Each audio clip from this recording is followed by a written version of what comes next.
Pure vegetarian cake నైవేద్యానికి పనికొచ్చే panchamrutham cake చేద్దామా? మొట్టమొదటగా 2 స్పూన్ల తేనె, అరకప్పు పెరుగు,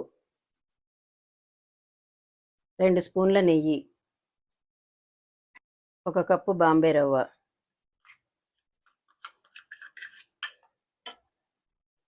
ఇది మంచిది కాదు కానీ ఎప్పుడైనా ఒకసారి కదా వాడదాం. తగినంత బెల్లం, పంచదార కూడా వేసుకోవచ్చు లేదా నౌబత్ పొడి కూడా వేసుకోవచ్చు. ఇవన్నీ బాగా కలిపి గిలక్కొట్టి అరగంట అలా నానబెట్టి ఉంచుదాం.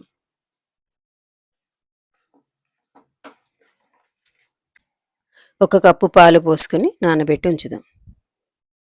నానిన ఈ కేక్ మిశ్రమాన్ని ఒక మందపాటి గిన్నె తీసుకొని నెయ్యి రాసి అవన్నీ నట్స్ నానబెట్టి పొట్టు తీసి అలాగా ముక్కలు చేసి పెట్టుకున్నది అది వేసి దాని మీద ఇదంతా వేస్తున్నాను.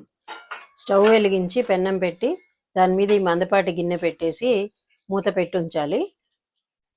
ఒక పావు గంట అరగంట అయితే మనకి కావాల్సిన కేక్ తయారవుతుంది. Panchamrutham cake ready.